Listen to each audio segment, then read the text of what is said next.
Welcome to the Breaking 90 podcast, where we talk about all things sustainable fat loss. We take people on 90-day journeys to creating fat loss forever.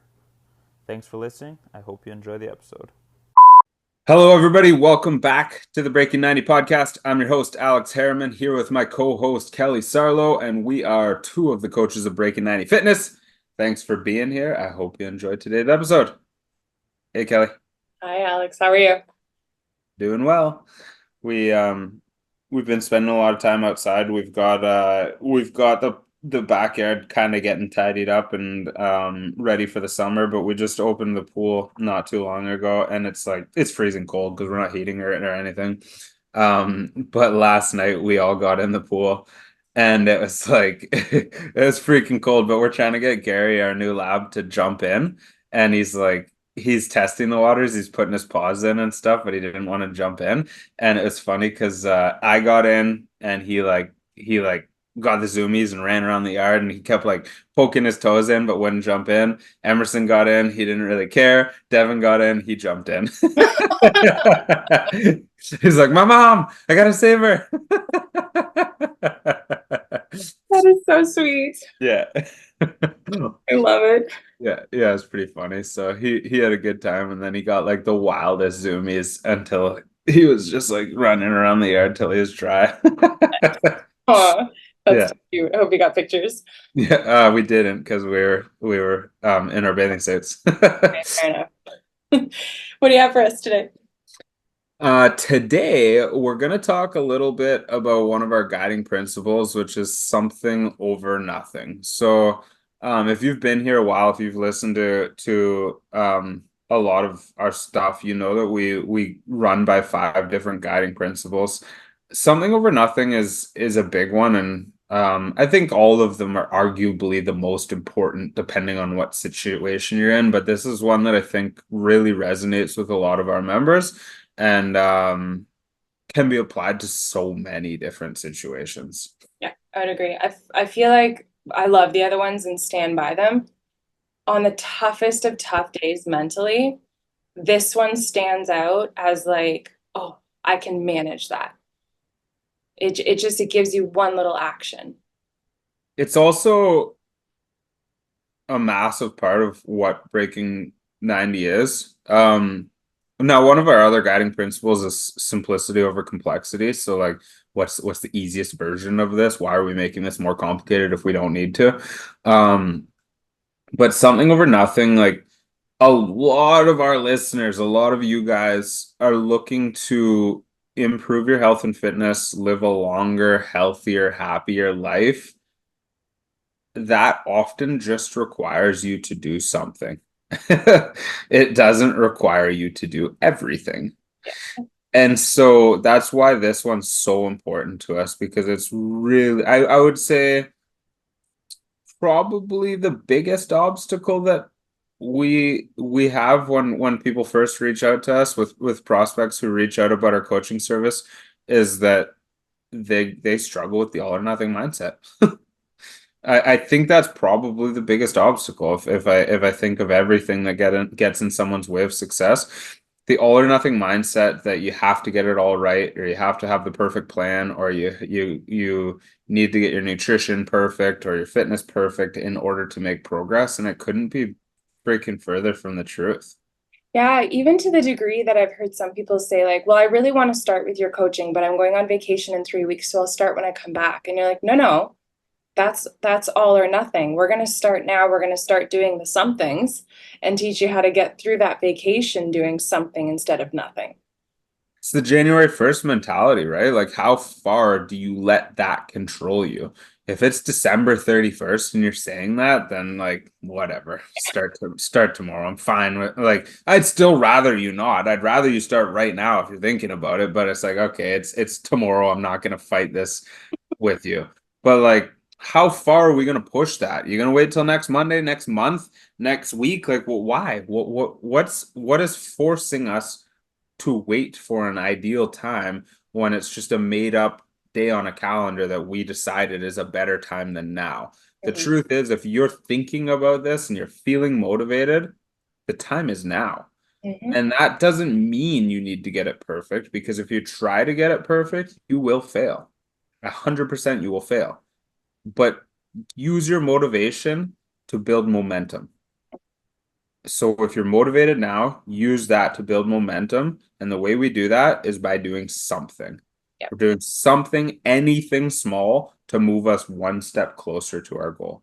Yeah, and if you are someone who's here listening to you and you're like, well, fuck, my motivation isn't even here. Where do I start? It's actually the same principle, right? So, if you're not motivated, if you are someone who is genuinely feeling depressed, a lot of people come to us when they are in a place of like, I've done nothing for so long.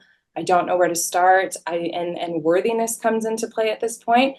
The same tool applies. Just let's pick one thing, implement that, the something, instead of nothing, and we're going to create momentum. It might not create motivation, but it will create momentum, and we can keep that up by doing something each day or something in the morning and the afternoon, right? And that builds, as you guys know, action builds momentum, action builds self-esteem as well, right? Which makes us or helps us put one foot in front of the other after that. Yeah. So that's really what Kelly just said, so important. The motivation follows action, not the other way around. Your motivation's always there in like some capacity. Like if you think of it like the pilot light on a stove or a furnace, like it's always there, but that doesn't mean it's always firing at max capacity. And so if you're sitting here thinking about making change, that's like your motivation sparking a little bit. You're not going to think about making change if you've got zero motivation. So people say that to us often. I have no motivation. You have some. It's just not at its peak, and that's fine, because nobody's is always at its peak. It ebbs and flows. It goes through cycles. But like as soon as that spark hits and you think about change, I promise you that is the best time to start taking action, like Kelly said, to build momentum, which eventually will create more motivation. And then eventually that motivation is going to go, because you're going to hit a wall. Something's going to change where that motivation dips again. But we start that forward momentum, and then we start over to one of our other guiding principles, building discipline, because discipline is going to carry us further than motivation does. So that's how our guiding principles start to tie into one another as we carry along this journey. These seemingly small steps that you could take, that you are ready, willing, and able to take today, they might not amount to anything measurable by tomorrow. Chances are they won't, but I promise you over time they will. And that's so important to remember as you just get started with your first steps on this journey. Yeah, and I want to kind of piggyback off of what you just said, where it won't amount to anything by tomorrow. You're not wrong in one sense. And then it's like, well, depending on what you're measuring, right? Because if what people are measuring, for example, is fat loss, it might not measure, might not be the results that you want tomorrow because you chose to eat a healthy breakfast this morning. But if we measure something slightly different, which might be your caloric intake, for example, we can actually see already by doing something, just a healthier choice at breakfast, you have created some kind of change. However sustainable and permanent that is, that's a different story. But depending on what we're measuring, we can actually see a difference already, right? Mm-hmm. Does this help? Yeah. I mean, someone might say like, okay, so what? I drank an extra glass of water today. What's really going to be different? Well, you might not know how to measure that, but I bet you your organs are just a little bit happier. Would you rather have $1 or $0? Great point. Right? Like everybody will choose $1. And if you say $0, you're an idiot, you're lying. I don't believe you. It's like $1 is not really going to get me anything, but if my choice is 1 or 0, I'll take 1. Yeah. The same thing applies to your health and fitness. I love that. That's great. And so when we look at this all or nothing, we know if you're just starting this journey again for the 100th time, you've been on this roller coaster ride, and okay, you're hearing this, you're like, yeah, I've struggled with all or nothing in the past. All is just as bad as nothing. all will set you up for failure. You can't get it all right. Stop trying to get it all right. Look at what you're doing now. Use all as your compass if you want to. The direction that I'm headed.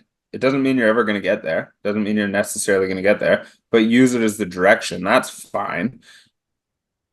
Look at what you're doing now and start by taking one small step in that direction. What is the least that I could do that would be a little bit more than what I'm doing now? That if I did it consistently, it would move me closer to my goal. If I drank one extra glass of water every day for a month, would that have an impact? Hell yeah, it would have an impact. If I did an extra 500 steps per day every day for a month, would that have an impact? Absolutely, that would have an impact.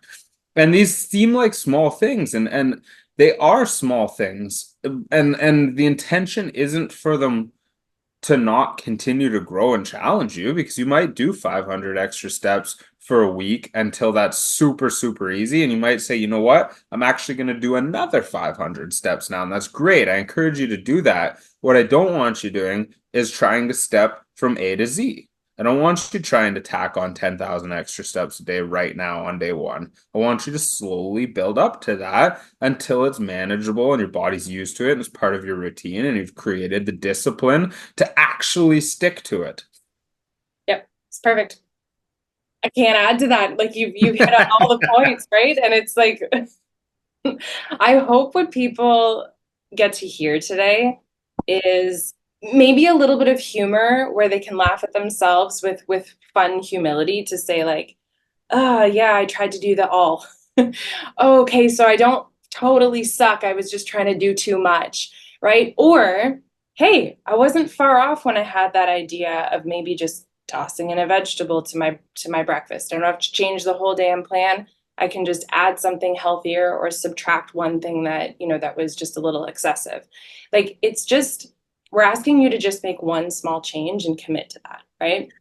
So let's just tear through a couple like real life examples of things Sure. we've encountered with our clients. So, um, trying to stop watching technology before bed. This is a big one. Yeah. We see it all the time with our clients. So people realize how important sleep becomes on their health and fitness journey, and they're like, yeah, I'm no longer going to watch TV before bed. Like it's for most people not a realistic jump. You're going from A to Z. So in that situation, we encourage you to cut off 15 minutes before bed. Like start with 15 minutes tech free until that's so ingrained in you that you can entertain the idea of a half hour tech free, that you can entertain the idea of 45 minutes tech free, that you might eventually get to an hour tech free, or you might not. But 15 minutes tech free is still better than 0 minutes tech free before bed. Yeah. I'll do another one. Yeah. Some individuals will say, I work out twice a week, but the rest of the week I'm completely sedentary. I have an 8-hour, 9-hour job. What else can I do? Okay, can you get out for 2 10-minute breaks throughout your day where you could just walk up and down the stairs to the lunchroom, just park at the back of the lot wherever you're working from and walk more throughout your day where you don't have to cut out more time for workouts or anything like that. Just increasing your total steps in a day by just a minor amount is going to make a big difference. I'm going to piggyback on exercise because it's one that I hear all the time is like, I don't have time for the 45 to 90 minute workouts that I used to do. So now I don't work out. You can work out in 20 minutes. You can work out in 15 minutes. You can work out in 5 minutes. Is it going to be a great workout? Probably not by the time you actually like adequately warm up, but it's still something. Yeah. And so like, we encourage our members to do 20 minutes of purposeful movement a day. A lot of our members do a 20-minute workout most days. And some of those are strength training with bands or dumbbells or weights. Some of those are little body weight circuits. Some of the time it's just getting out for a walk or a stretch or a yoga session or a swim or a hike. 20 minutes per day is 140 minutes per week. That is a massive, massive increase to zero. Yeah, that's fantastic. Okay, I don't eat any fruits. I just don't, I don't incorporate them in my day-to-day experience, and we're asking you to just eat one fistful. incorporate one fistful in a day, right? That could be a little vine of grapes. That could be one banana. Truthfully, even like veggies to start, like one fist of veggies per day isn't great, but I would take that any day of the week over zero. So if you're at zero, start with one serving and get it down to a habit before you try to get to 3, 4, 5. One serving. That's it. I'm gonna piggyback on the nutrition one. So you really struggle with the idea of like I can't do a diet right now. I can't change my nutrition because I've got little kids who are super picky and they only eat this, this, and this. Instead of trying to do meal prep, instead of trying to clean up your nutrition, just eat less of what they're eating and supplement it with something healthy. Add a vegetable, add a protein, add a fruit, have a little bit less of theirs, add a little bit of what you need. You're now doing better than you were. That's it. That's it. Yeah, it's great. Any other examples you think of just off the top of your head? No, I think, I mean, I could come up with a whole lot, but I also think that the point of the topic is to not overwhelm them with options. Yeah. Because I know a lot of people will come in and get really excited about the possibility of what we're talking about. And, oh, that sounds so easy. I'll do 4 of them. It's like, no, please pick one, maybe 2. I just thought of one that I have to mention. Protein. People use protein calculators online or calorie calculators online. They punch in a formula. Protein, calories, or water. These are the 3 formulas that I feel trip people up most. So you punch in a formula online. Formula tells you you should be eating 150 grams of protein a day. Great. That calculator has no idea who you are, what you do, what your life looks like. In an optimal controlled environment, that might be the best amount of protein for you. If you're currently eating 30 grams of protein per day and you try to get to 150, you're going to hate it. You're going to fail. So what is the optimal amount of protein? A little bit more than you were doing. So good. Yeah.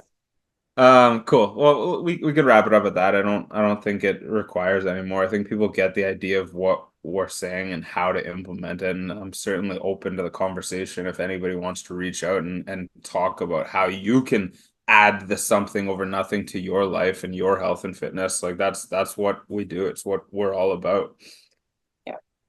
I think too, just giving them an opportunity to even put in the comments, like, what do you want to focus on? Right? What is this something that you want to commit to even just this week to try on as that motion in the direction that you want to go? Awesome. So my tip today is a little bit unconventional. I really believe that all or nothing is a big obstacle for people and not achieving their goals. Another big obstacle is not having accountability. We've created a free community, Forever Fit, Forever Strong, on Facebook. It's a free Facebook group that you can use as part of your accountability journey. If you don't have accountability, you don't have the resources to hire a coach, you don't have the resources to look at something like hiring Breaking 90 Fitness or going to a gym and getting a personal trainer, that community is there for you to succeed and to use as part of your accountability structure. Now, there's going to be times where that's enough for you. There's going to be times where that's not enough for you, and that's okay. But something is better than nothing. If you have no accountability in your life, get into that group and start using it as part of your accountability. Ask questions, participate in our challenges, reach out to the coaches. Like we that is there as a resource to make this whole community, you guys listening to this, better versions of yourselves, to make us all a little bit fitter, healthier, happier. We really, really encourage you guys to use that. And then, of course, if and when the time's right, if you want to explore coaching and how an extra layer of accountability, support, and guidance can take your health and fitness to the next level, then we can sit down and have that chat and see if Breaking 90 Fitness is the right fit for you at that time. But until then, get your ass in that group and start using it. I love that. Great. Thanks for listening today. Wherever you are listening, please do us a huge favor. Rate it, comment on it, Share it with friends, get the word out there. Anybody that you think could really benefit from this message, please do us a huge favor and just send this episode to them. Thanks, guys.